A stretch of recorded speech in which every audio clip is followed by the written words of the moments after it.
screen first.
To order with a flag salute.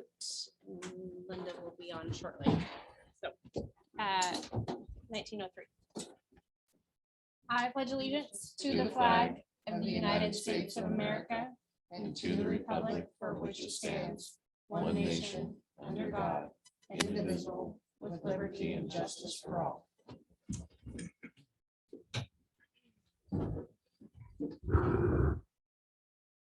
And Nathan, are you continuing to look for her when she pops in? Thank you so much.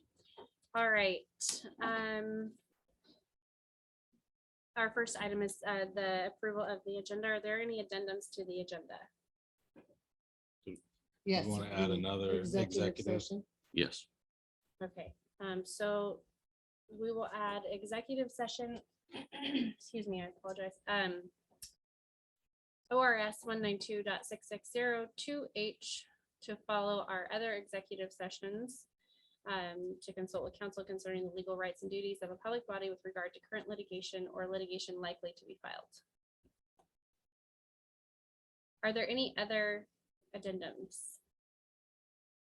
Changes? No. Okay.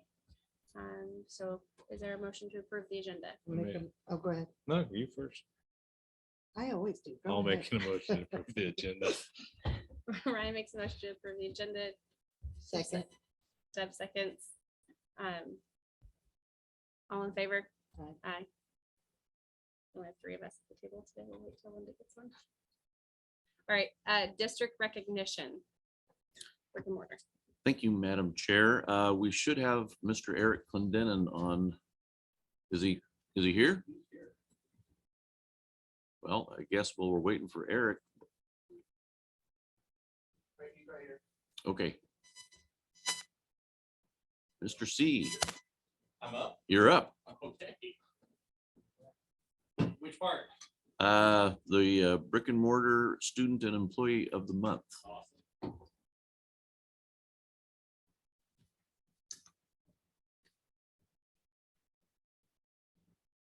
Liven it up a little bit here. We brought them all just for you. Okay, all right. Okay, starting off for October Students of the Month, I'll start with the elementary and move up through the middle school and high school, if that's all right. So for kindergarten, excuse me, we had Mason Woosley and Easton Bauer. For first grade, Liam Broadwell and Lucy Flint. Second grade, Elena Levitt and Solomon Linford. For third grade, Ryan Hendricks and Brindley Gray. Fourth grade, Ashlyn Sapp and Henry Dennis. Fifth grade, Cora Thorson and Carson Richter. Middle school, Carter Campbell and Tamara O'Brien. And for the high school, Stetson White and Tiffany Lyle. And did you have the I thing do. ready? Okay. Talked to several staff members, got some input for our October staff member of the month. And for the month of October, for his dedication in the classroom and to so many other things with his other duties, as we all know he puts forth for us, Mr. Nathan Roberts.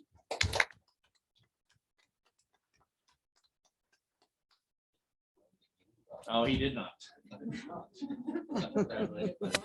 Well earned, sir.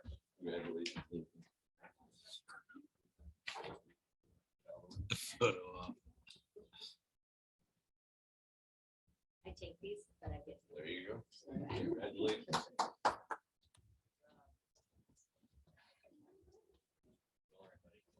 Outstanding. Congratulations to our students and to Mr. Roberts. Next up, Madam Chair, is a volleyball team recognition, and Mr. Bart Rothenberger, our athletic director here, is here to make the presentation. Yes, you can. You enjoy being an MC, don't you? Yeah, I don't mind. All right. Students didn't come, but come on up here, Ricky and Anna. Come on up. And Christine, I'm sorry. I can sit. No, come on up.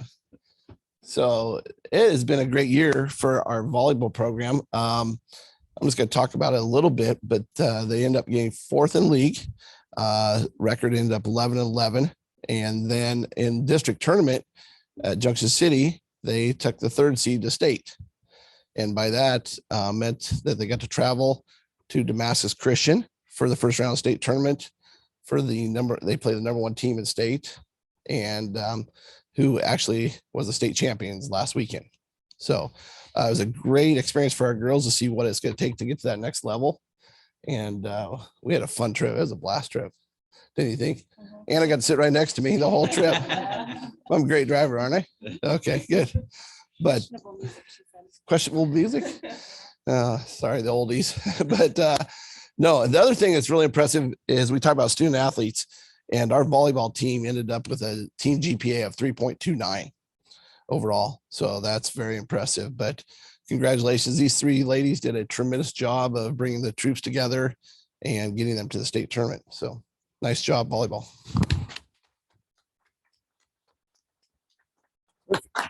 Thank you. Yeah. Sure. Commentary back.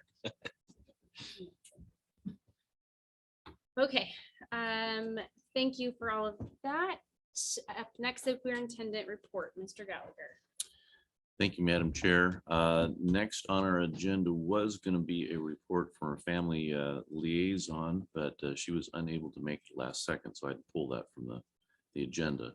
But also here is a safety and security inspection. It's a document that we have partnered with Willamette ESD because they're under contract through a grant from Oregon Department of Education to help small rural school districts with site assessments in terms of safety. We have tried to address some safety issues already this year with enhanced drills, emergency drills. We've reinstalled a working intercom system that's going to be tied to some electronic lock devices that we're currently installing throughout the building. So with ideally, the vision is one push of a button, we could lock down the school in case there was a situation. And we're looking for other ways also in terms of safety and procedures. We're working with our district nurse that has taken a look at some of our AED devices for safety, those sorts of things. But this was a good opportunity through a grant to reach to some highly trained professionals to come in and take a look at our district. And the good news is this report is very comprehensive. You should be able to see the spreadsheet that they use to make the assessment, which has been developed through some of the top school safety trained people in the nation. And so it's a nice thing to look through because they're very favorable to the safety conditions of our school building. We're we have a lot of checks in place. But part of the assessment is to take a look at some of the other checks that aren't into place and areas that we need to improve in. And it's good to know that we are working on those, but also this is going to help us in terms of procedures. Like one example that they did indicate that I thought was a great thing, because we happen to have a fire chief on our board, is to do some fire extinguisher training with our staff. I mean, how many of you have actually grabbed a fire extinguisher and fired it off? A few have. You know what? I have not. I've never done. I was thinking I should do that. You know, might be kind of a good experience for a superintendent to have. And so I think it'd be a great partnership that we can do with the fire department to provide training of that nature. So take a look at the report. I was very pleased at the outcome, but it also did identify some areas that we want to make sure that we're securing and we're enhancing, and go from there. I've had a lot of questions from the community in regards to safety and procedures, and we're continuing to always be looking for those items that we can enhance. At this point, I listed bond update, and I do not have an update at this point, as other things are pending. But I would want to say that the awards assembly last night was well attended, and it was really nice to see all the students in attendance as we recognized all the teams and all their accomplishments. We were able to feed them all pizza, and so I think they were kind of happy. Wouldn't you say, Mr. Rothenberger? Yeah. Yeah, it was a great night. Really? 35. Wow. Now, one thing that Mr. Rothenberger did highlight last night, which I thought was really nice, and I'm going to ask you if you wouldn't mind repeating some of that, was some of the GPAs of some of our teams. Those two, the volleyball is 3.29 as a team overall, GPA, you combine them. And then the football was also 3.07. So both programs were over a 3 point. So for volleyball, 3.29 GPA, and for football is a 3.07 GPA. And so congratulations, because that's one of the things that we've really been working on this year, correct, Mr. Rothenberger, in terms of the academics and the growth and the success of our student athletes. So I know it's a lot of hard work. It's a lot of hard work for administration, a lot of hard work on behalf of our coaches. And so I just want to say thank you to that. And last but not least, there will be a human resources reset proposal that I'll present later on in the agenda. And I just want the board to realize that I'll be recommending it for first reading tonight, just like we do with policies, because there's a lot of new information that I have included even as of this afternoon. And I don't like to surprise the board, and I don't want you to feel pressure to make decisions on this, but I'll be working you through that later on the agenda. So other than that, that's it for my superintendent report. All right, thank you very much. Next up, we have, representatives from our booster club.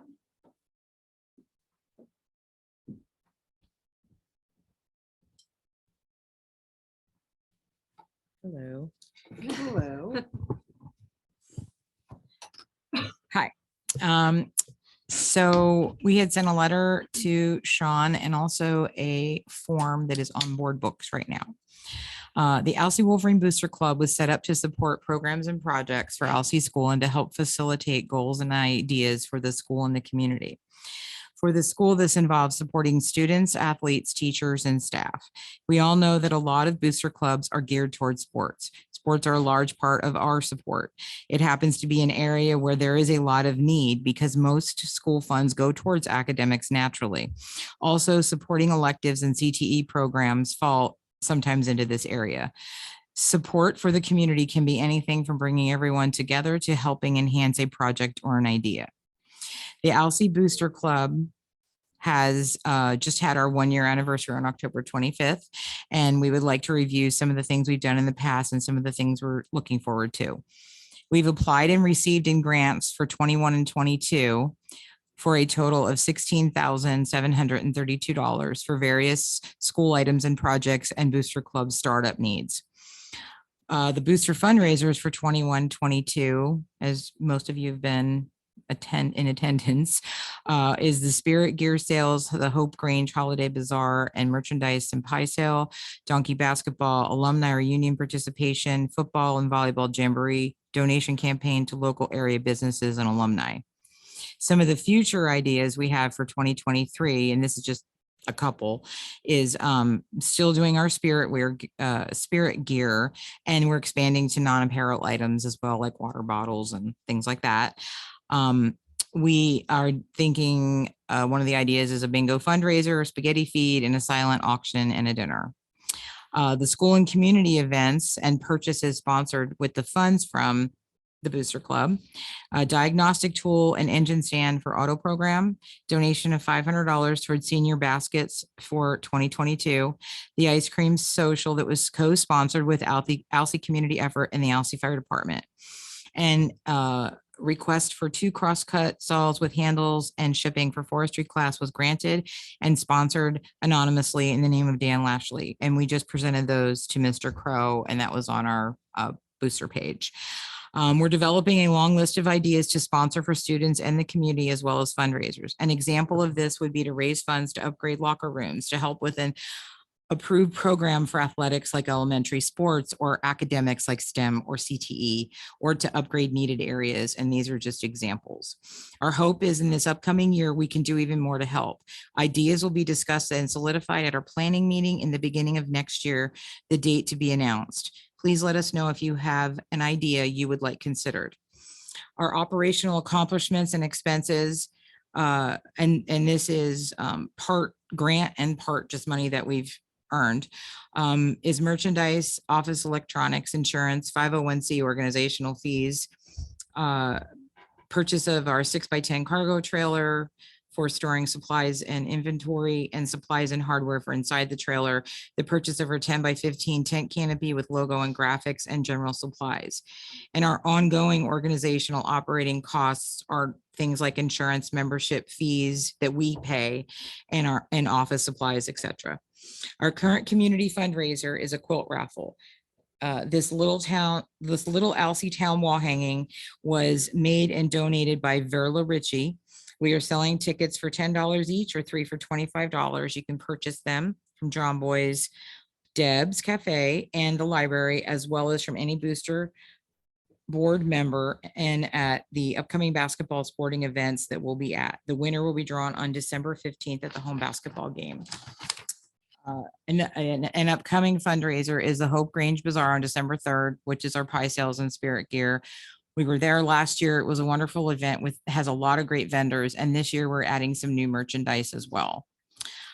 Please remember that we are a board of 5 with a special advisor. And then we also have Bart as our athletic advisor. We've had an increase of volunteers this fall, but still the list is short.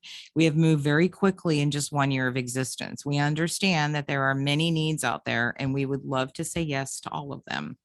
We would love to implement all the great ideas for items or fundraisers. Unfortunately, this will take time, much effort, and some will not be accomplished, at least not soon. We are asking for your understanding and to implore you to help when you can. If you would like to help in the future, please email or contact any one of us or the school. They can point you in the right direction. We are also asking those of you that have needs to use the new request form and email us. So going forward, and you guys have that request form, right, on there? Okay. Going forward, we're announcing a new procedure.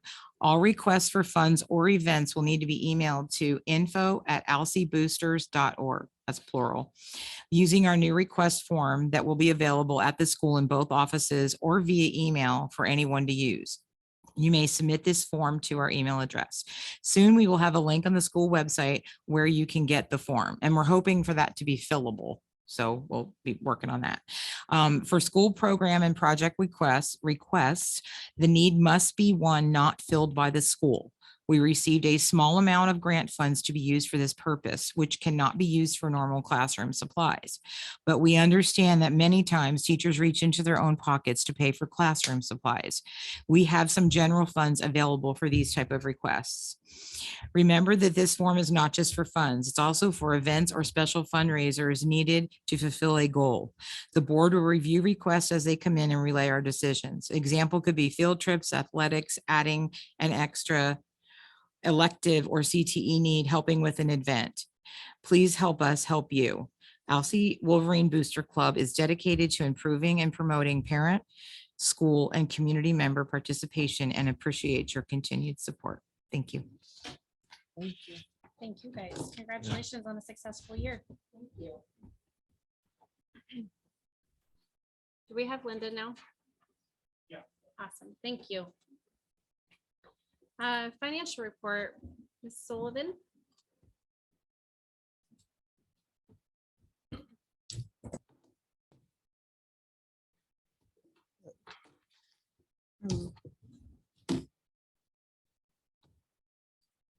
I need that. I tried to put it in order of the items in the financial packet and the flow. So I'll start with the items. So the first part is the memo and the financials. And I am going to touch lightly on quite a few items, so I'm just going to go through it. Enrollment went up from 522 from last month to 526. So you'll notice that on your memo, that was supposed to be 526 and not 522. But and the enrollments of up went for their brick and mortar enrollment. I'm sorry, what was it last month? I didn't catch that. It was the 522 last month, and on the memo, it's that Oh, okay. still, and it's actually 526. Okay. Yeah, for students. I've also on the enrollment side, I've already updated with the state based on the new enrollments as of 10/1. That's been given to the state, so they know our enrollments. There's going to be some loss this year, but next year is when we'll see the full effect of, or more of the effect from the loss of enrollment. And then, so we're planning on some conservative spending this year to help for the next year's. And we're still in that process.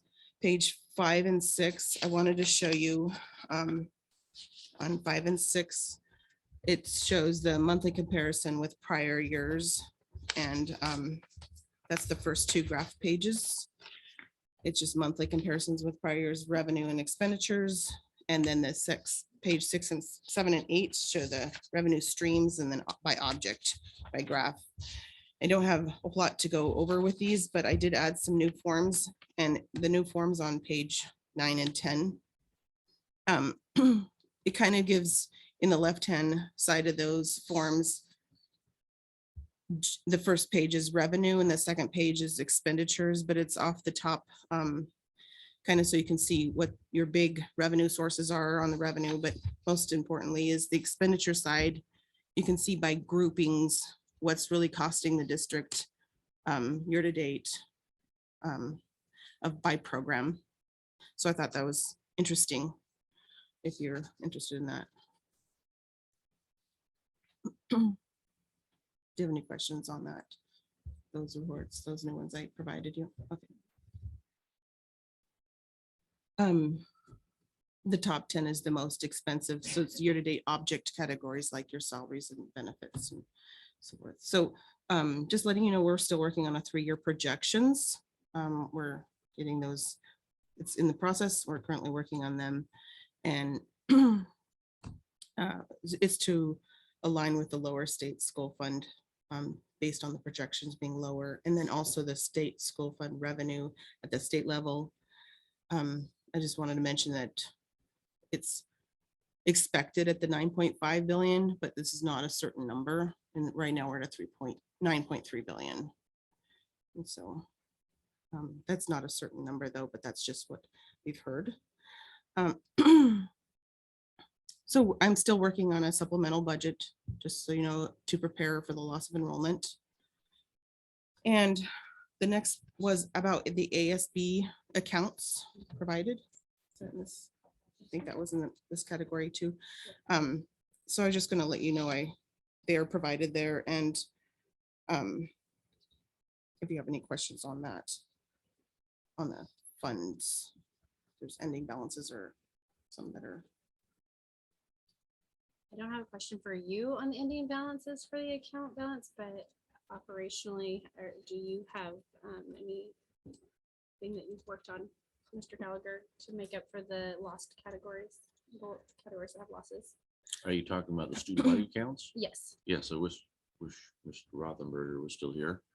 I've met with Bart on this a number of times, and a lot of the loss in this accounts is something that was inherited, and from near as I can tell, it was from during COVID when we didn't have opportunities to assemble and earn certain things. Eric, would you agree with that? Okay.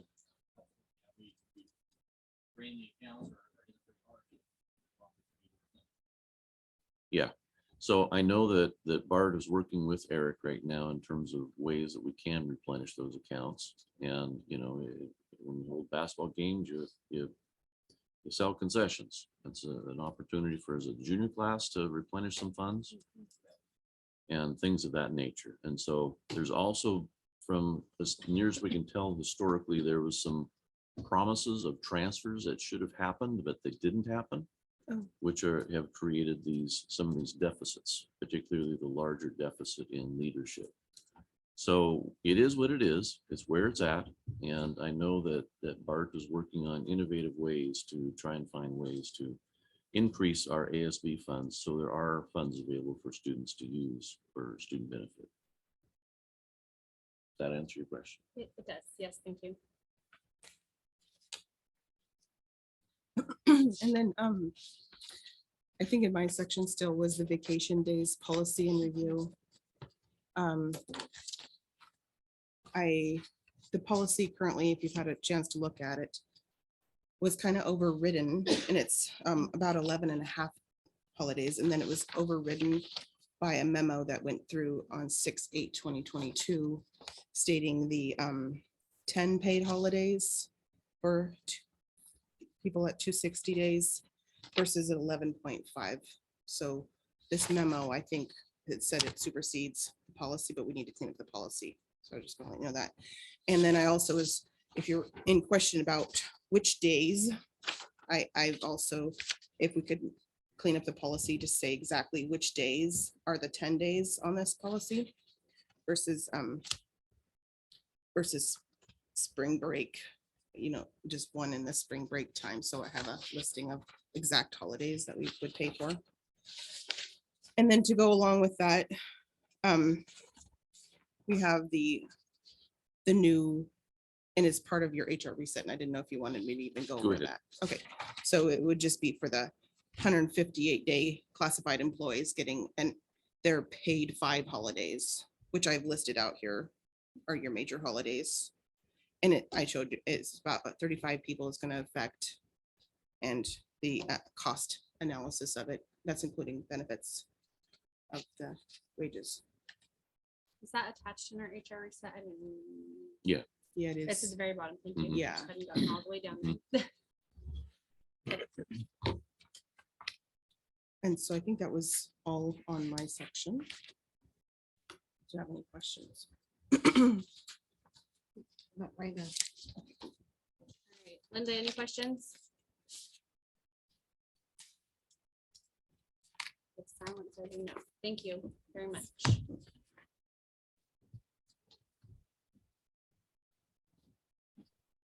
All right, payment of bills for October. Are there any questions or is there a motion to approve?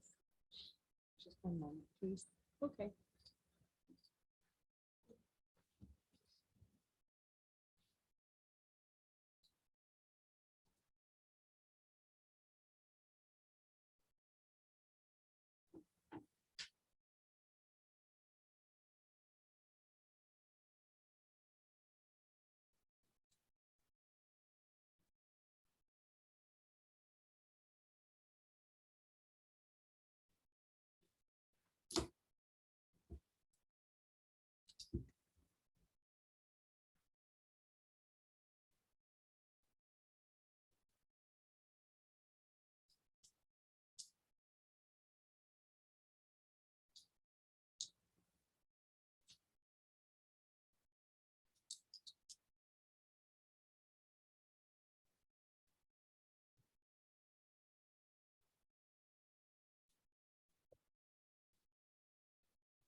I'll make a motion to pay the bill. Okay. Have a motion, Second. Brian seconds, roll call. Linda, can you unmute yourself, please? I was unable to hear what you guys were talking about, so can you give me just a little brief what we're voting on? Payment of the bills for October. Oh, okay. So Deb motion, Can't hear us? can you hear us? Can you hear better now? Yes, Okay. Deb motions, Brian seconds. Linda, do you have a vote? yes, Nathan, Ryan, Yes. Christina's a yes. Deb, Yes. all right, motion passes unanimously.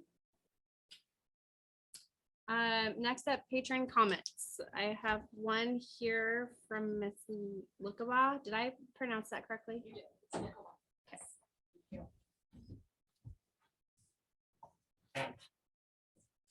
During a recent meeting with Mr. Gallagher and Catherine Ellis regarding some employee relations issues that I want to discuss on behalf of staff, it was disclosed that the majority of our Learn at Home Oregon staff is not known to the ALSI community, school administrators, or the members of the school board. Each month, many of our staff log into the school board meetings and attend virtually, as even from a distance, the Learn at Home staff is dedicated and committed to providing high quality education and services to students and families that are taking advantage of the opportunities that the ALSI school district has offered through the Learn at Home experience. While my intent here was originally to advocate for the need to retain and attract high quality educators by ensuring that they feel included, supported, valued, and well compensated for all of the experiences that they bring to the table, I've decided instead to showcase what a treasure of talent and experience the ALSI school district has been so lucky to attract in the Learn at Home Oregon staff. I want to remind the community and the board that the Learn at Home Oregon staff are real people, some of us with very deep ties to the ALSI community and the school.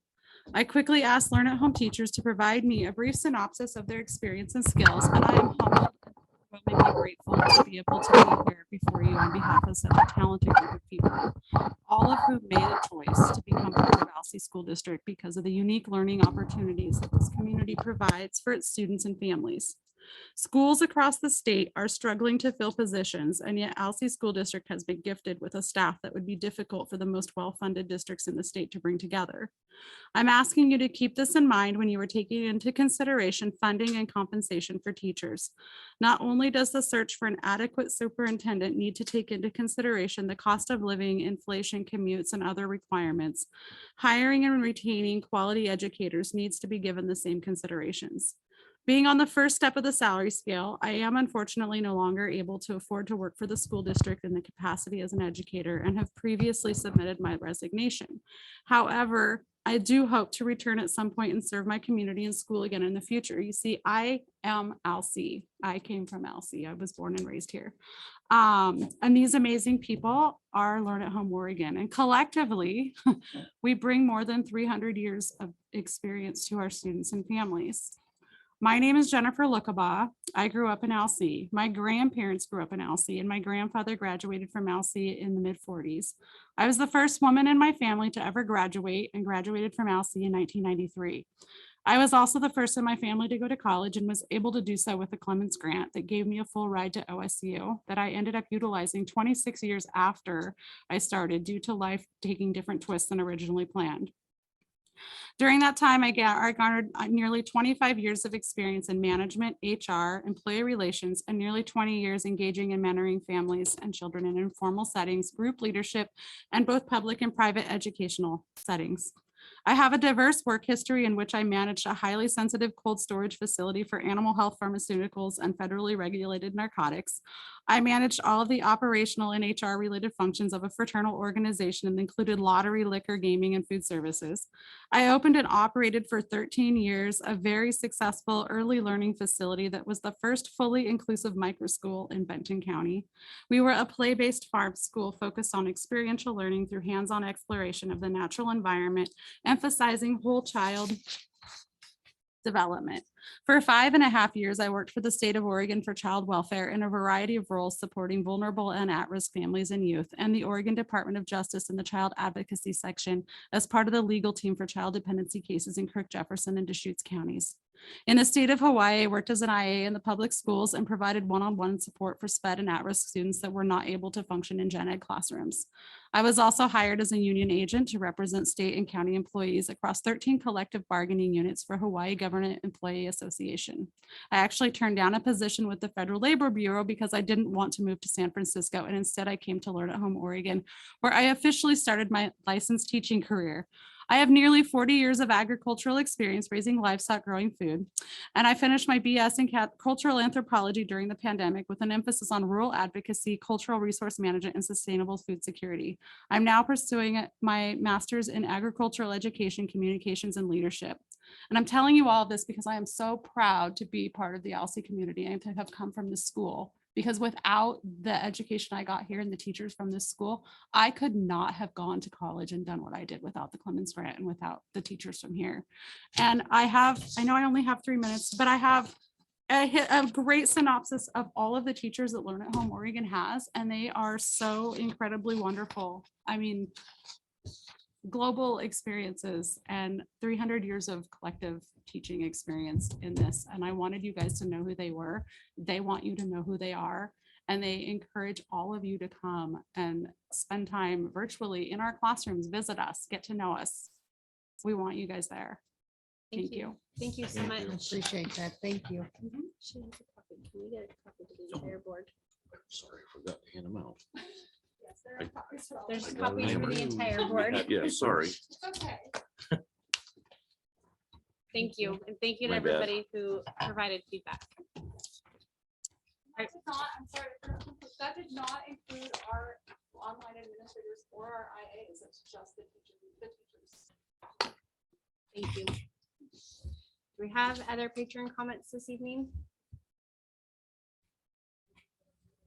Okay, board comments? Not at this time.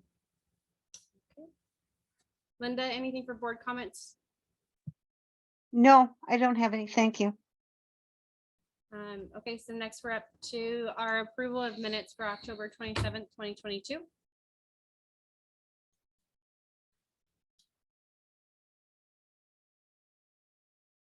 I will make a motion to approve our October 27th, 2022 board meeting minutes. I'll second. Christine motion, Deb seconds. Linda, do you have a vote? I vote yes.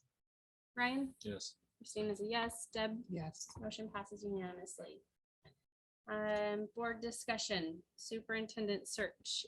That is on there just in case there's an update, Deb. There is not an update at this time. We will be getting together with Vincent, sorry. I wanted to call him Vance. I don't know why. Vincent in the next week or two. He's super busy right now.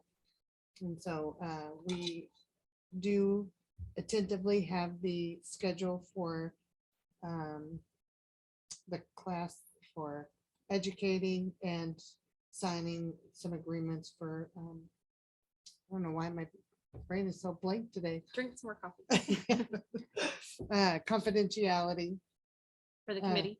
for the committee in January this 2nd. That 12th. is, I'm sorry, the 12th. Had the 2 in there. So were they asked yet? These people? As far as I know, he was working on that. Okay. I thought maybe at our next board meeting, when Robert is here, we could go through our list and make sure that we have everybody that we want on there, and possibly I'll agree to that committee. Because I don't know that everybody can yet. And so if not, maybe more names. Should we invite Vincent to our next meeting then to be present for that? I will ask him if he wants to be. I don't think he needs to be, not until January the 12th. He just needs a firm list, right? Yes. Yes. Have the firm list. Okay, Yes. okay. Mhm. Cool. Thank you very much. Yep. Next up is our second reading of policies. We actually don't vote on this until our action item. So this is just our reading or our reading. So I thought maybe we might discuss on if, does anybody have any policies they would like to discuss for changes or clarification? I read through most of them. I can't say I got through all of them. Maybe clarification on CBC D1, I think. CBCD. Yeah, pain administrator, after we get rid of them, their healthcare till they reach 65 or find new employment with health benefits. CBCD1. It's at the very bottom. Isn't there a couple of D1s there? Yes. Yeah, CBC. CBCD1. Well, CDC. CBC. Oh, CBC. D1. And it's the second part of the first Superintendent's page, contract. The what? the second part of the first page. Correct. The district may provide health benefits for a superintendent that no longer is employed by the district until the superintendent reaches 65 or age or finds new employment, the health benefits. It's actually reflected in state law, and the key word there is may. Doesn't mean they have to. I know, but I know it's kind of strange, isn't it? Mhm. I've never What's the seen may? this. I've never seen this implemented before. But it's in state law. it's actually reflected in state law. Okey-dokey. As long as I've been a superintendent, it's always been there. But doesn't that have to do with each individual contract as well? Oh, of course.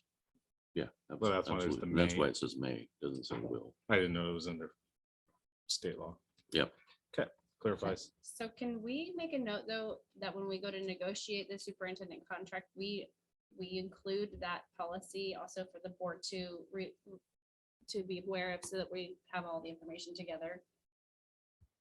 Mhm. I think we'll want to be clear on our language in Yeah, the 'cause that could contract, whether we are lead not to- or we are. Other.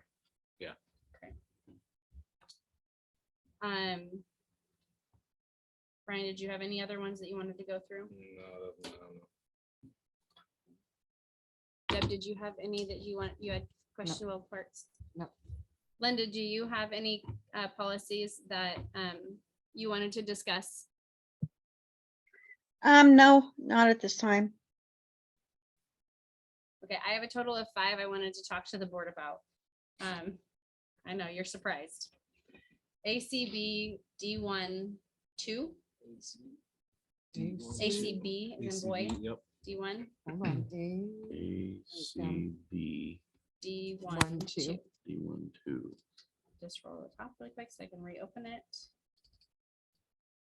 Okay, my notation on here. So when you look at this policy, this is the discrimination policy. And well, sorry, let me rephrase that. This is our every student belongs policy.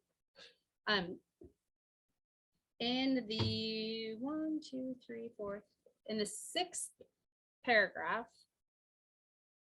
the OSBA has placed in there symbols of hate means nooses, symbols of neo-Nazi ideology, or the battle flag of the Confederacy. In looking up the definitions of symbol of hate, this is extremely narrow. And it doesn't call out things such as, would we allow a teacher to have the battle of flag Confederacy in their classroom if there was a history lesson that had something to do with that? So there's no educational component in here. There is up above. I believe. Unless it's in another, it might be in Might be in another another one. policy. Yeah, because It I says if remember. it's used for educational purposes, Okay. it is allowed. Do we want to expand the symbols of hate to fit more to what the world sees, or do we want to take OSBA's terminology? It's what I had the question to the board about. Keep in mind, this is policy. This is not an AR. Yes. So right here. So AR is the one that we get in the to blue. say. Yeah. Yeah. Yeah, this educational this programs. is taken directly from a certain Senate bill. It was Senate bill, trying to find it here. The ORS 174. It's It's, in the very bottom, I think. Senate Yeah. Bill 398 passed in 2021.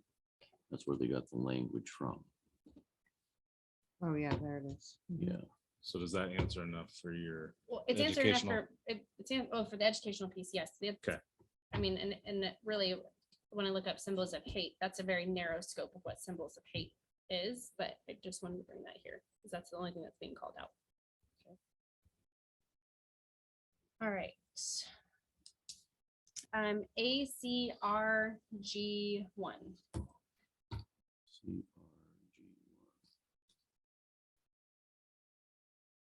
There- And And mine is not loading. this one's, I hope, a little bit more simple. This one in step 3 of the complaint process for discrimination, there's a typo or it's a grammatical error. Hmm. It states the board may meet with the concerned parties and their representative a board meeting. So I would suggest Oh, representative during a board meeting. yes, we can make that change. That's when you skim through these. I have notes in here too, so I can write them down or put them into the action. All right. Yeah, if you could just send that to me. Yeah, I can send you my notes on that one. The next one I have for review is B as in boy, CFD1. B, C, F. BC. B as in boy, CFD1. Okay. On page 2, it states this following section is recommended for immediate adoption for districts with more than 10,000 ADM. For districts with an ADM of 10,000 or less, this is a recommendation for adoption prior to September 15th, 2025. The section in question is Educational Equity Advisory Committee. And the question I have to the board is, at this time, do they want to adopt this language for an Educational Equity Advisory Committee? Or do they want to wait until the next year of reading to evaluate if our district is ready for that? May I make a recommendation? Absolutely. Because this is because this is simply a recommendation by law. It's not a requirement for a district of our size. I think there's a lot of educational equity advisory committees being formed in the larger districts right now.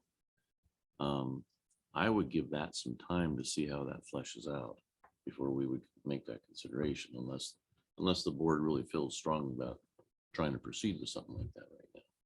But that's up to you. Sometimes when you let up the larger districts do it first, then they kind of learn what works and what doesn't. And So this is a new, I Yeah. guess September 15th. mhm. So for that one, I'm just making a quick note when we get to action. Is there any, are there any feelings about that one? I would prefer to let the big schools do it first. And then that way we could learn from their mistakes.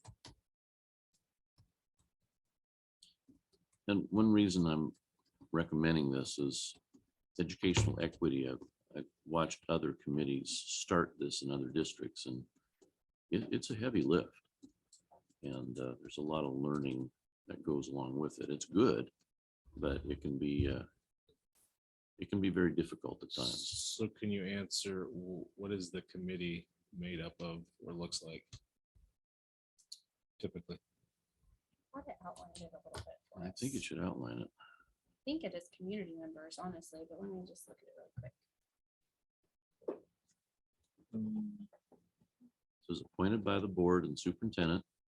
Must be It says- composed of parents, employees, students, and community members from the Yeah. district. okay. The board and the superintendents shall solicit names of possible members from the community. Ensure that membership is primarily representative of underserved student groups. May not exclude members based on immigration status and must comply with any other requirements established by the State Board of Education. Well, that's interesting. It says a member of the Educational Equity Advisory Committee will also serve on the school district budget committee. Mhm. That's an interesting twist I was not aware of. Linda, did you have any thoughts on that section of that policy? Or any questions?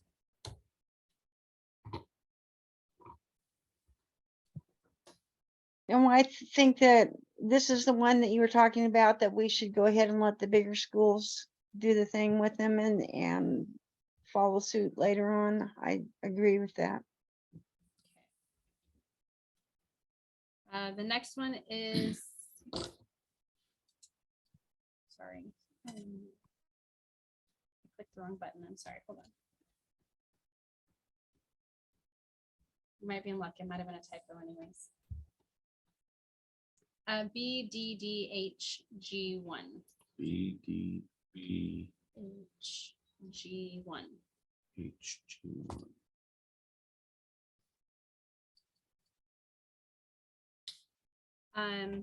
In section, well, I'll let you guys wait to get there.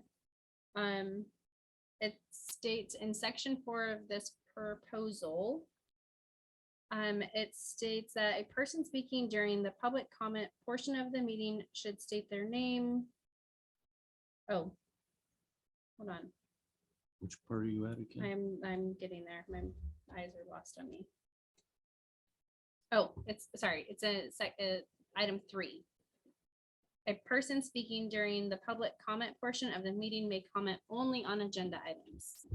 That is not something that we currently have in our board operating agreement. And it was one of the questions I had to the board was, do we truly want to limit public comment to only board agenda items? No. Keep in mind, this is a policy and it's a House Bill 2560. So I'm assuming that that House Bill defines that. This is not an AR. So this is just a recommendation then? This is Or a no, it's a proposed proposed policy. policy, because proposed means it's a brand new one. Okay, Because there was a new House bill that came in that was voted in 2021, and it goes into effect January 1st of 2022. Oh, which we're past that, aren't we? Mhm. So yes, this is proposed. So this means this is a new policy for the board to approve. And if you want further research, we can certainly pull the House bill and take a look at that language. So I would prefer to pull this one from the grouping, honestly, and get further information because I'm not a proponent for limiting public comment to board agenda items. So I think I would like to see more information on where would we be in violation if we removed item 3 from this. Yeah, we can take a look at it. Yeah, because I know we have talked about this exact comment. And Well, we had it with Vince in one of our mhm. work sessions. And he didn't say anything. You could make it what you wanted. Yeah, He said we could Yeah, limit we to the could. agenda. Yeah, we Yeah. could. But even at our board conference in Bend, it was a thing about what you could do board or public comment on. And no policy is from state. Linda, do you have any feedback or thoughts for us to consider or talk about on that one?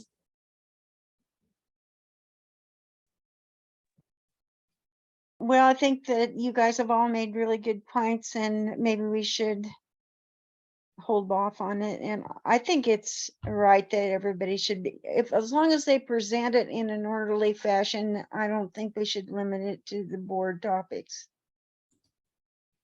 Their conversations. Does that make sense? Absolutely. All right, my final one that I wanted to talk about was DKD1. D, I thought so. Let's Oh. try for, we did not. how B, about BK? BKD1? It Oh, was there you go. late. BK, Um, BKD1. this is a procedure. It's a policy. This is a policy, well, it states procedure in the It title, I it guess. does. It says evaluation board operational procedures. So we hadn't decided on that as a board earlier in this year as we did our board operating agreements and things like that. So I wanted to just bring this in front to say that, you know, adopting this means that we'll need to do a board evaluation. Which I believe we can evaluate ourselves against the board goals that we've set to make as we go through a lot of change in the district. But I just wanted to draw attention to this one, that the evaluation of our board operations is required. And I do believe this is an existing policy. The only changes on this is the legal reference. The ORS. Mhm. There must have been a change in the statutes or something. there is a lot of may communication in it. So this evaluation may be broadly based Mhm, on relationships mhm. and activities, or May, may focus mhm. on particular activity or area. So Yeah. I just want to bring it to your attention that it becomes it's a policy we need to work through. That was all of mine. Thank you. Any further discussion on policies? Nope. Nobody else enjoys that as much as I do? Nope. All right, next up is our action items. Our first action item is our OSB elections, November 15th through the 25th. It does have a link to Survey Monkey. I apologize. Were we supposed to do that ahead of time, or is that something we're doing as a group, Mr. Gallagher? Good November question. 15th to December 15th. Thank you for correcting me. I don't know what I said. I'm 25th. looking here. I'm like, wait, that's December Christmas. 15th. Thank you. Oh, yes. I do believe that is. It's been so long since I've looked at this. I apologize. Oh, I did not do it.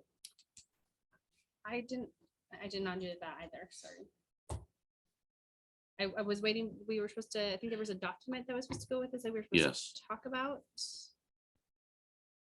That's a good question. I think we're missing something Mhm. Mhm. because I pull up Survey Monkey and it says, question 1, OSBA Board of Directors, position 10, vote for 1. And it gives 2 people plus an abstain or no action taken. And then there's some resolution 1 that you can either adopt or not. Fill in the name of the district. Type the meeting date when the board officially made this vote. Type your name and title. Yeah, I think we're missing something. Yes, I think we need the instructions on this, and I Yep. think we might have been missing that last meeting. I if we think so. did that for the December 8th Yep. meeting, We certainly will. and then I would suggest, I guess we look at it ahead of time, not vote ahead of time, but look at it so we know what we're voting on. Yeah. So we'll move the action item A to December 8th. Mhm. Action item B, certified extra duty contracts and MOU. Mr. Gallagher. Yes, Madam Chair. One of the 3 areas that we're going to be working with the LC Education Association represents our certified teachers with on is renegotiating our stipends, extra duty contracts. And until that point, we're going to need to bring some of these contracts to the board specifically for approval. There's 3 of them here that are in relation to one of our certified employees by the name of Dave Frick. He is going to be providing some YTP and summer programs services this upcoming summer. I think the board heard a report from him a couple months ago on YTP. We're wanting him to expand that. And he's going to need some planning time leading up to that. So that's one of the extra duty contracts is for up to 50 hours based upon an as needed basis, because he'll have to be doing that outside of his normal teaching duties. The next one is provide some of that credit recovery teaching services the last 2 weeks of June, which adds to his contract, as well as when we had an elementary sped resignation this year, we were not able to find a replacement. And so Mr. Frick took on those duties, and because he took on those duties, he had to lose his prep. And so this is compensation for him losing that prep time, because that also adds time to his day, because he'll have to now do his preparation in the evenings. So this was this MOU plus the extra duty contracts was negotiated collaboratively with the union. And so it's up for approval by the board. I see the agreement. Are we supposed to have the contract in here and I'm just missing it? They're at the bottom, all 3 of them. There's all 3 of them. Yeah. So if you go to the extra duty contract Yeah. MOU, So yeah, I just there's, again didn't scroll far enough. there's Thank the you. contracts. Yep. And I was asked today how we got the figures. We always go off of the per diem rate that the teacher is placed on the negotiated certified salary schedule.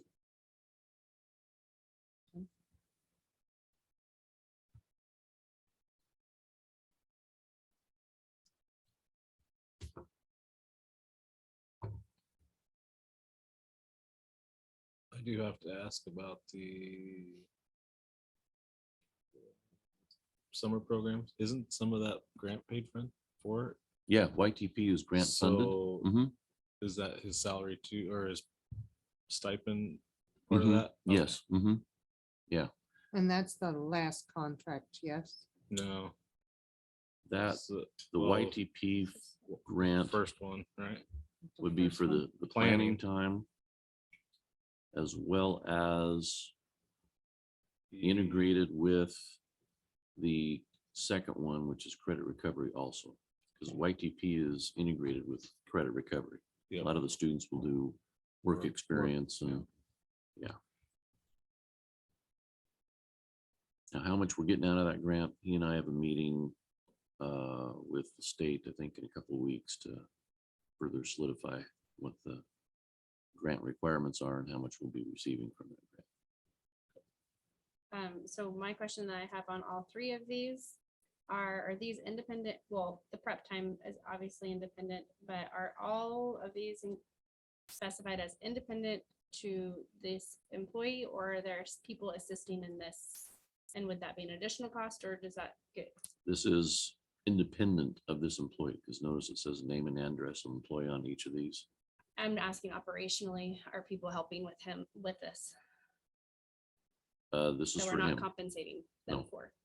This is for him. Okay. We do have a YTP assistant that we already have employed as a YTP assistant, and it's already compensated to help him with his activities.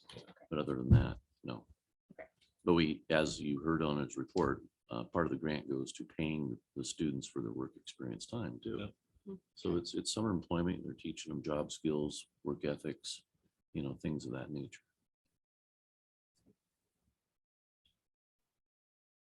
Is there a motion?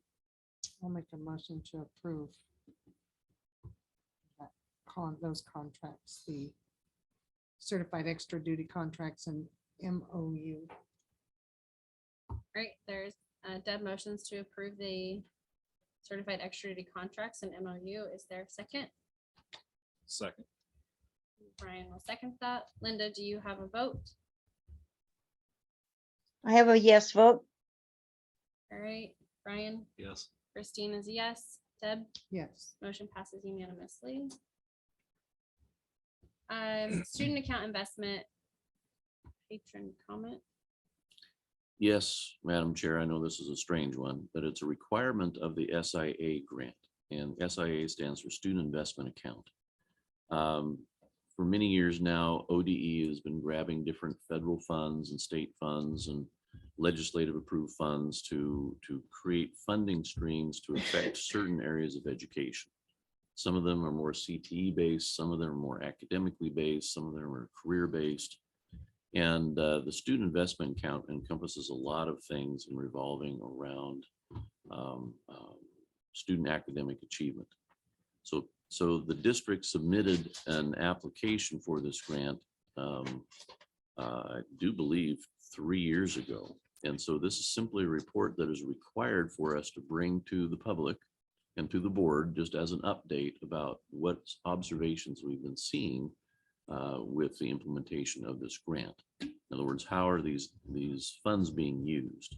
And so the first one is, what changes in behavior, actions, policies, or practices have you observed during this SIA implementation during the 21-22 school year?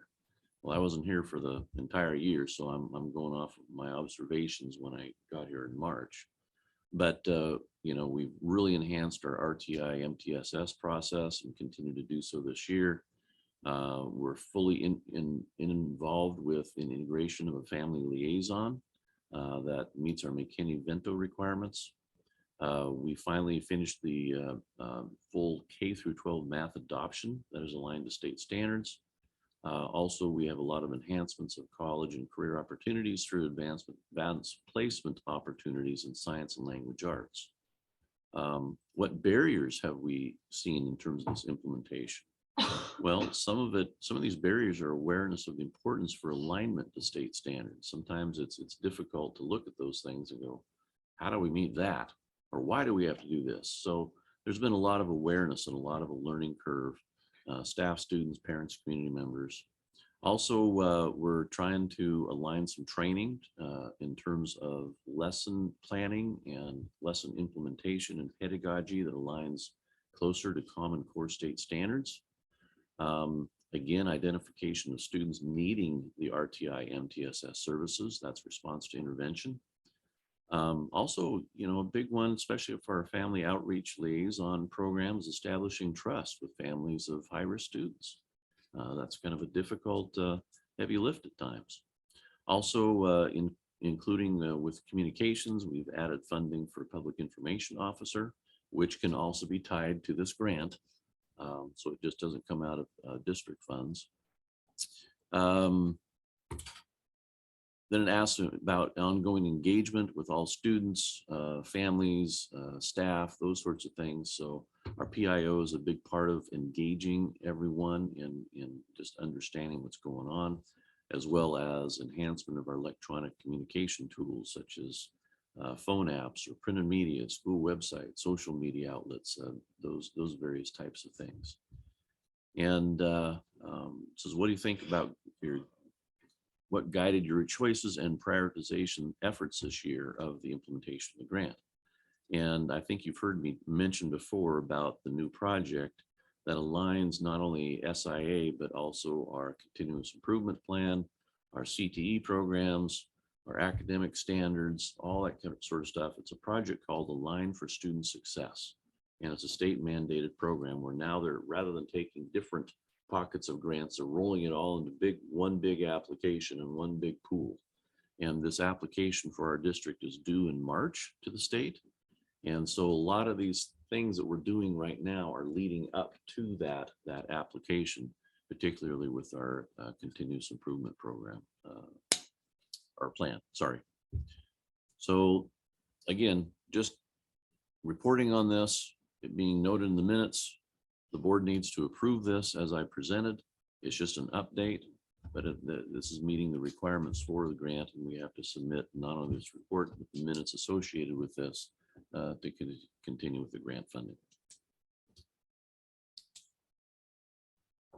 Is there a motion to approve the student investment account?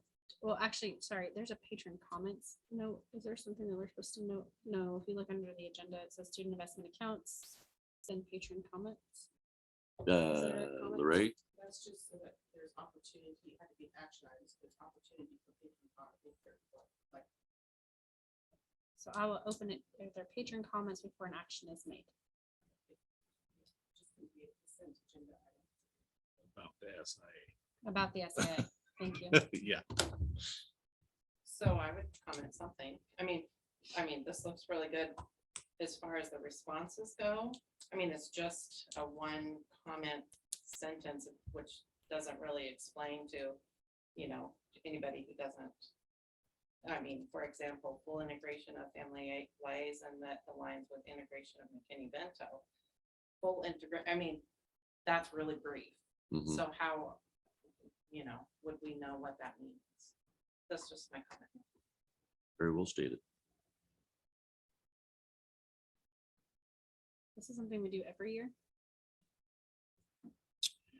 Will it continue past this year? I don't know. I haven't gotten further enough into or far enough into the Lining for Student Success project yet.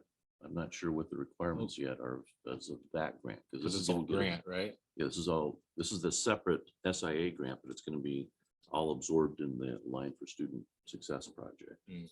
And I don't know enough about what those requirements are yet. So don't know how to answer your question. Okay. All right. Is there a motion for this student investment account?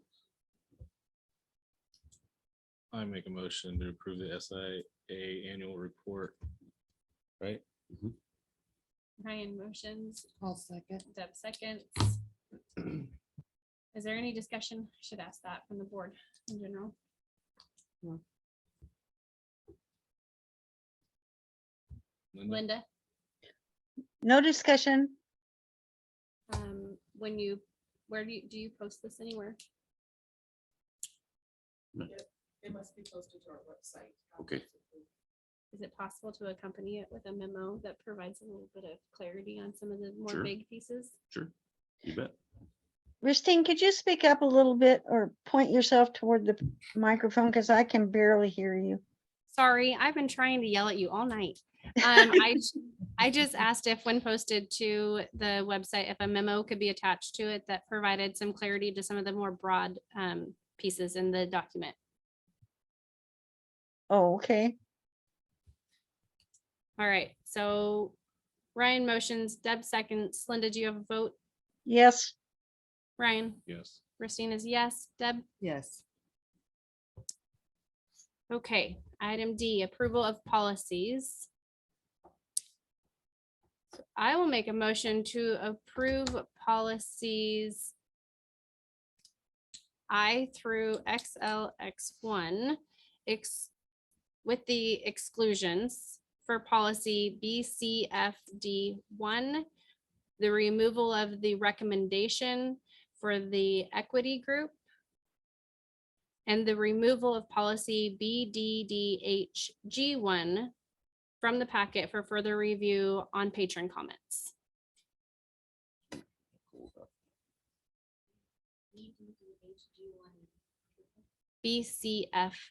BCFD1 removes the optional equality committee. I'll second, so we can discuss. All right, Christine motion, Ryan seconds. Is there any discussion? Yes. We're wanting to remove that or find out what our legal obligation is. Because Sean mentioned there might be a state mandatory. Yeah, we want to look at that House bill. Sorry, I was removing So- it from the approval this evening, but I probably should clarify that. Yeah. So remove, okay. Can you read that Sorry, back to me? No. technical. No, that's totally fair. Removal of policy BDDHG1 for further evaluation and compliance with state law.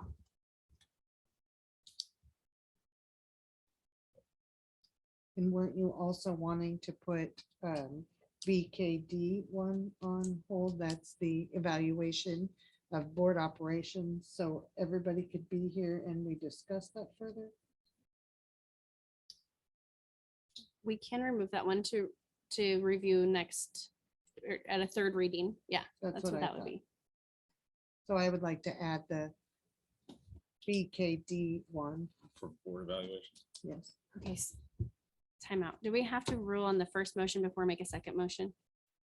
I think we do. I think we do Oh, too. because I had all three of them wrote down for your motion. That's why okay, we will. But I can addend my motion. Yeah. Okay, so I will addend my motion. Then I'm gonna reread it, Nicole. I'm gonna addend the motion so it's easier. Okay, so my motion is to remove policy BDDHG1 for patron comments, to review legal compliance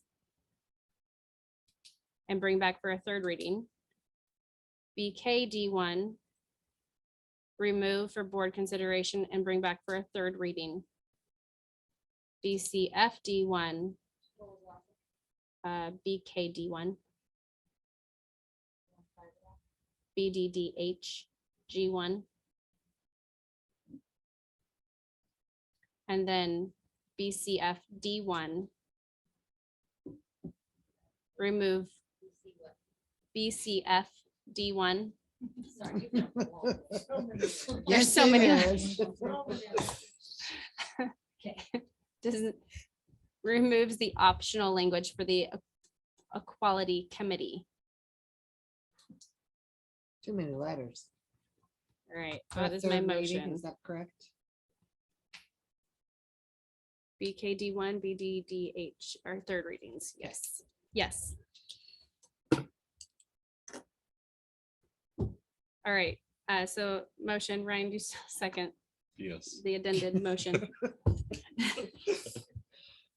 Linda, do you have a vote? Uh-oh. Linda, you might be on mute. No, I'm not now. Yes. Okay. All right, Ryan, Yes. Christine is a yes. Deb? Yes. All right. Our next one is an HR reset salary approval. Yes, Madam Chair, I am bringing the HR reset to you, and it's further up in the packet. It's under superintendent. Under superintendent, there we go. I know I've provided some drafts to the board just for, take a look at this. This is more of a comprehensive, this is really a 2-year project that we're trying to squeeze into 6 months. So we've been spending a lot of time in analysis. And one of the things we have to keep in mind with the HR reset, it's a rebalancing of the salaries district-wide. Examples of something that could be unbalanced is when you have somebody that has only 5 years of teaching experience earning more than somebody with 15 years of teaching experience, as an example. That's unbalanced. Or a similar situation with two classified people that occupy the exact same position, have the exact same amount of experience. One has an elevated salary, one doesn't. I've been seeing a lot of those anomalies throughout the district when I first got here. And that's when I approached the board and said, I think we need to take a look at a reset project. And so we were able to reach out to COSA and employ a consultant, a retired HR director and superintendent that specialized in this type of work, to be able to take a look at all of our positions district-wide. And this consultant did a lot of interviewing of employees about what do you do? What does your day look like? You know, things of that nature. And then I met with the admin team a lot in terms of establishing, okay, what do we need? What do we want sufficient positions to do? And it's been a little bit of trial and effort, but we're finally settling into a pretty good pattern, especially in terms of support staff and structure and those sorts of things.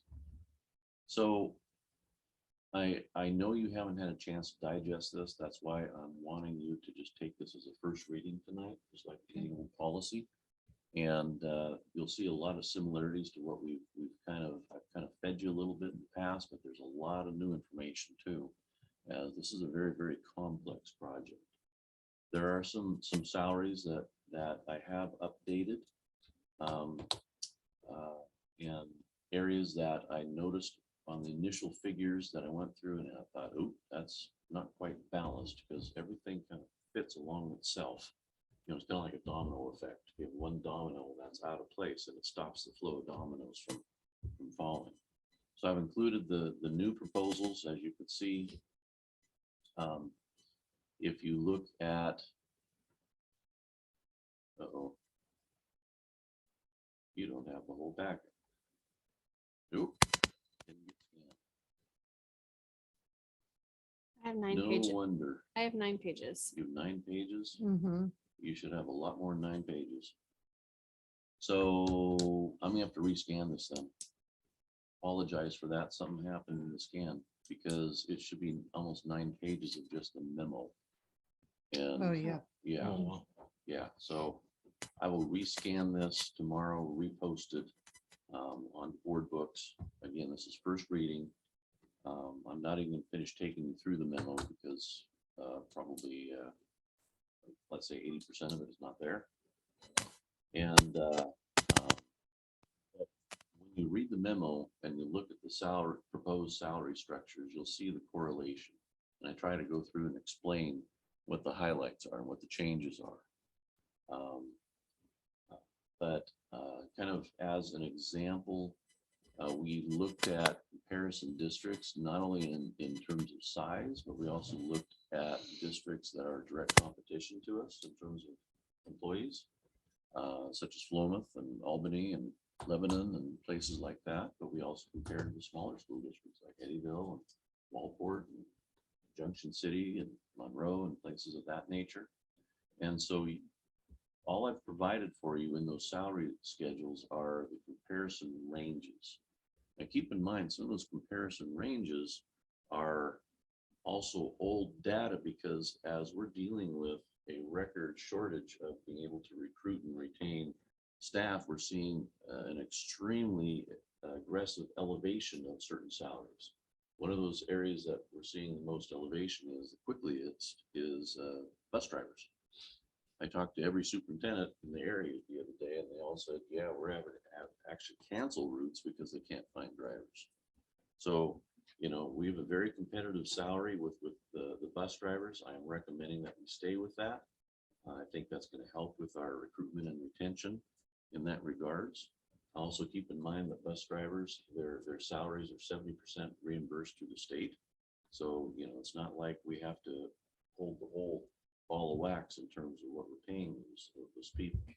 Also keep in mind with our transportation department that we're serving not only the Alsea School District, we're a charter district. We're pulling in students from Walport, from Junction City, from Monroe, from Philomath and Albany and Corvallis, and sometimes late at night and under very tough weather conditions.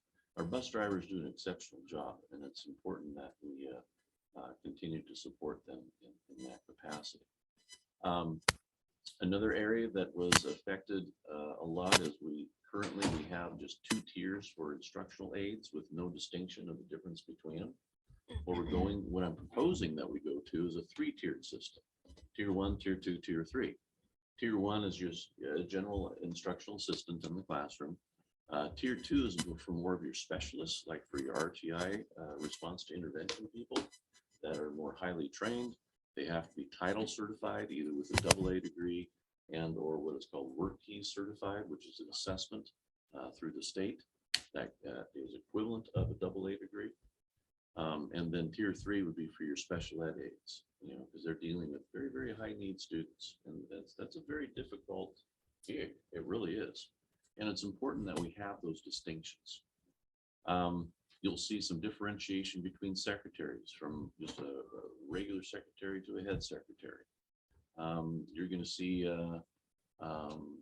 differences and distinctions with admin, because our current salary schedule for admin treats an assistant principal at the same level as a regular principal. Well, that's not standard operating procedure.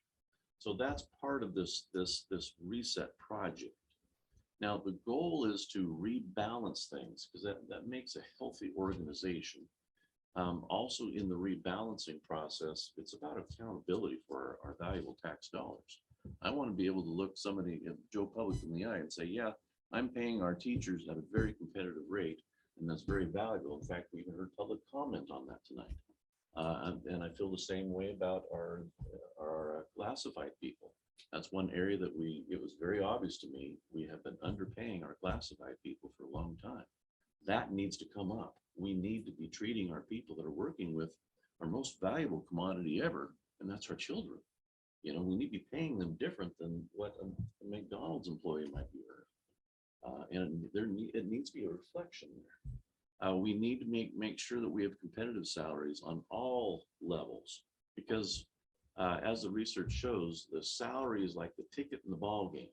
And the admin team has heard me say this 1,000 times. You're buying the ticket to get in the ball game. But now, beyond salaries, it's really the benefits and the work environment that keeps people long term. We've got a lot of programs that we are resetting this year, not just HR, in a lot of capacities. And for those programs to become really, really healthy takes longevity and dedication of the employee groups. So that's a big part of this. Also keep in mind, this part does not include anything to do with certified salaries or certified stipends. That has to be negotiated. We've already struck an agreement with the association to open negotiations, so we can start talking about these things and finding ways of incentive for longevity. Another area we're competing with a lot is in terms of bonuses for signing bonuses and or longevity bonuses. So we're looking at some of those things also. We're also in the process of developing some staff handbooks that define how the staff interacts, as well as the procedures, as well as some of the benefit streams You know, the incentives, gee, there's flexibility here, flexibility there. Who's eligible for flex time and who isn't? You know, some of those things that go beyond the board policies, but also provide structure for staff to be able to, gee, if I want to go see my child's ball game and it's an hour before I get off shift, what are opportunities, what options are available for me? Good question. It depends on the position you're in. If we have to get a sub for you, that's different than somebody that doesn't have to get a sub. So there's a lot of those things that we're still working on, but it's important that we start moving forward with this process, taking a look at these things. So I would caution the board, you are going to be approving the salary structure as I'm presenting. The worst thing you can do, and it's so hard not to do, is to put names with places on the salary schedules. That's really the heavy lift that I have to do. And that's more of a procedural thing. And it's sometimes a heart wrencher when you have to look somebody in the eye and say, I'm sorry, you've been overcompensated. We need to bring you back a little bit. It's easy conversation when you look somebody in the eye and you say, guess what, you're going to get a raise. You know. Well, my only question with the whole salary schedule change is, do we have the ending numbers of what it's going to do to our budget? Good question. And if the whole memo was there, you would see my comment and I'd take you through it. It's nearly impossible to calculate until the board has approved these salary structures. And then Lorraine and I sit down and along with Roxy, who's our HR person, and we actually start placing people on those salary schedules. And I'll tell you right now, one of the messes we're cleaning up is our personnel files are not up to date. And so it's hard to open up somebody's personnel file and say, oh, I'm going to place them here. So what I'll be doing, and I was just even meeting with the teachers union tonight about this, is we'll be calling in individuals. We'll be pulling out the personnel file. Okay, is this accurate? What kind of experience? It's not accurate. So tell us about this. You know, and that'll help us place people on those salary schedules. Once we place them, then Lorraine can then make the calculations, and then we can give you analysis of what it's going to cost. Cost or save? Or save, either way. That's kind of what we're doing this for. That is one of the side benefits. I think the main impetus is for accountability of tax dollars, as well as, you know, the salary structure. Doesn't feel very good when you go to work knowing that somebody with less experience than you is making more than you. You know, I see what I'm agree. saying? Yeah, And no, it I doesn't agree. help with longevity, but yes, the financial aspect, and Lorraine and I have had lots of discussions about this, and I'm not trying to put words in her mouth, but we feel that there will be a cost savings. But at the same time, cost savings we have more emphasis in terms of staffing levels. We're looking at evaluating contracts, and have been for some time, and there's some more significant savings, I would say, in those categories than just the salary structure of the HR reset. But good question. Okay. Can I add on to that question? I think one of the things that as a board, we're definitely, well, I'm gonna speak for myself. I won't speak for everybody. I think for myself, I'm interested in saving the district dollars so we can keep the doors open. I mean, Yes, absolutely. that's the goal. And as you've gone through this operationally, and your job is to plug names into these spots, Mhm. I would hope before my vote approved or didn't approve this, that I would get to see a general concept of cost or savings, only because if this costs more money, but yet people have lost pay, we didn't meet the goal of keeping the doors open necessarily, Mhm. but people did get harmed in the process of it. And so when you talk about longevity and things like Mhm. that, Mhm. that's not a benefit overall. Mhm. So We don't think that's going to happen. Lorraine, I'm speaking for you here. Go ahead and chime in if you'd like. No, about the HR reset and the overall cost associated with it. I think about, I guess 15-20%, but we do need to actually. And I thought it was more of the employee, like the morale of the person. So you have standard, that's kind of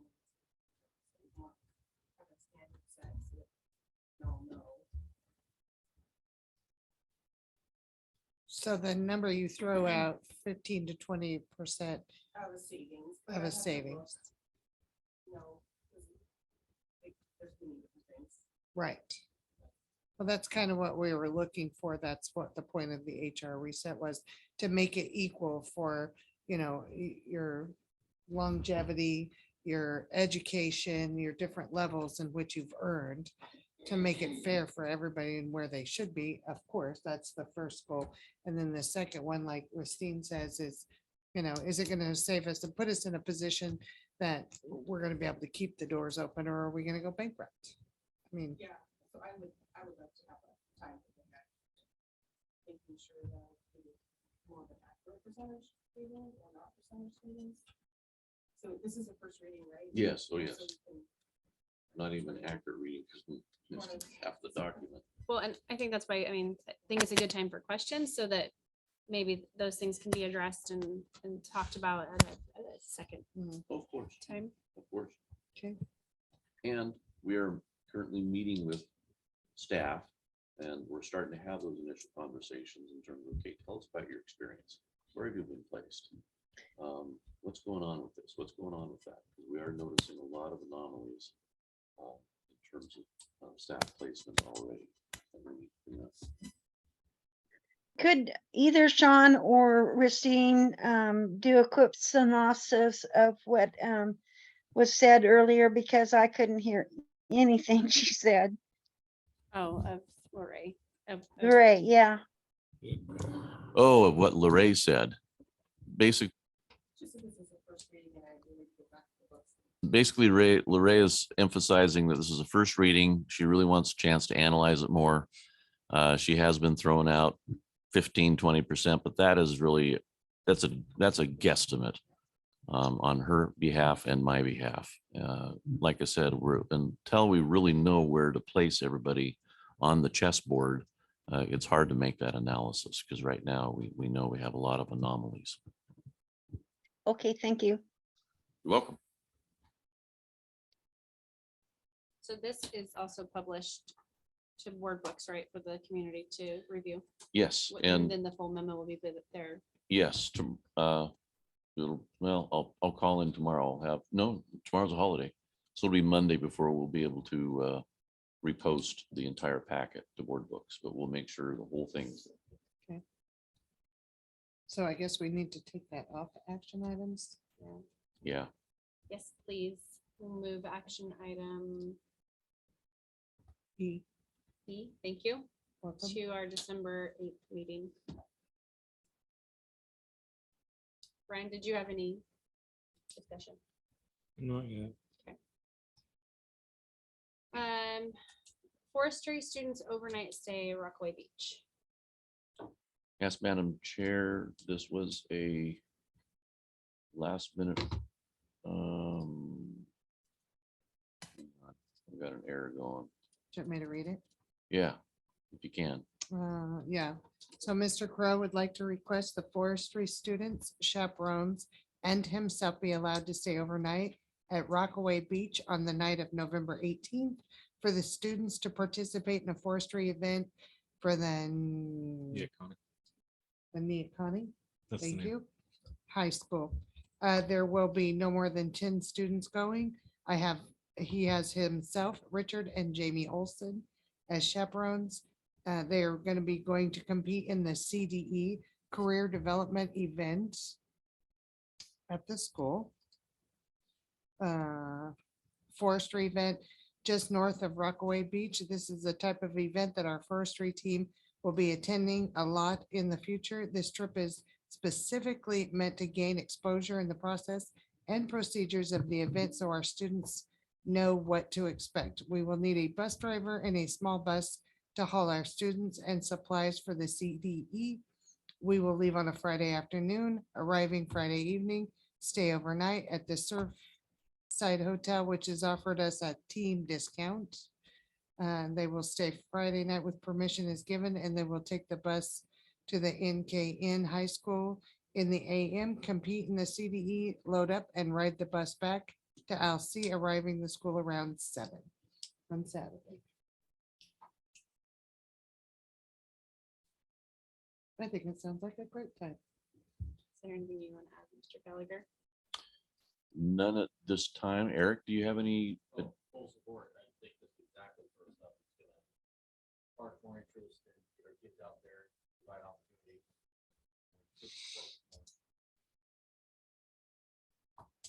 We've been working with Mr. Crow to really enhance the forestry exposure and experiences for kids. And this is right apropos with what a forestry program does. So So can I make I would say, is there a motion? I'd like to make the motion to approve the forestry overnight request. Well, Okay, second. I have motions, Ryan seconds, any discussion? Sounds like a great time. I'm in full support. All right. Linda, do you have a vote? Yes, Ryan? Yes. Christine is a yes. Deb? Yes. Motion passes unanimously. Overnight trip to, I always get this wrong, but I'm going to say it, Elgin. Elgin, Yeah, see, told you. For varsity basketball. And there's a memo attached. yes, Madam Chair, looks like they're going to a basketball tournament December 8th through 10th in Elgin, Oregon, which is one of my favorite places to be. 14 students going. There's 3 coaches, 1 AD and 2 parent chaperones. We'll be playing other schools. Enterprise Elgin Wallowa from Northeast Oregon. They'll be staying at the Elgin Christian Church, which they have a kitchen and plan on preparing most of their own meals. We will plan to have type 10 drivers to transport the athletics teams. Arrive early the morning of December 8th, playing Enterprise that evening, the 9th playing, I almost said flying, playing Elgin, and on the 10th Wallowa, and then heading home. We should arrive back in LC in the evening. And just so happens our requesting coach is here in the audience if you got any questions. Their motion. Motion to approve the varsity basketball overnight request. Second. Deb motions, Ryan seconds. Is there any discussion? All right, hearing none. Linda, your vote? yes, Ryan, Yes. Christine is a yes. Deb? Yes. That concludes our action items. That takes us to a closure of open session at 20:38 with an executive session. Sorry, 3 executive sessions to follow. 192.6602I, 192.6602H, and then a secondary 192.6602H, which we will convene in 10 minutes. are you going to call me, Christine? I'm going to call you on my phone in 10 minutes. Okay, thank you. Thank you.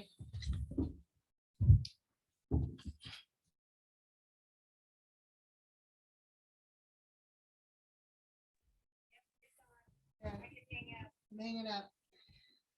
Okay, we are back in session at 22:26. There are no further items to discuss or vote on, so we will adjourn at 22:26.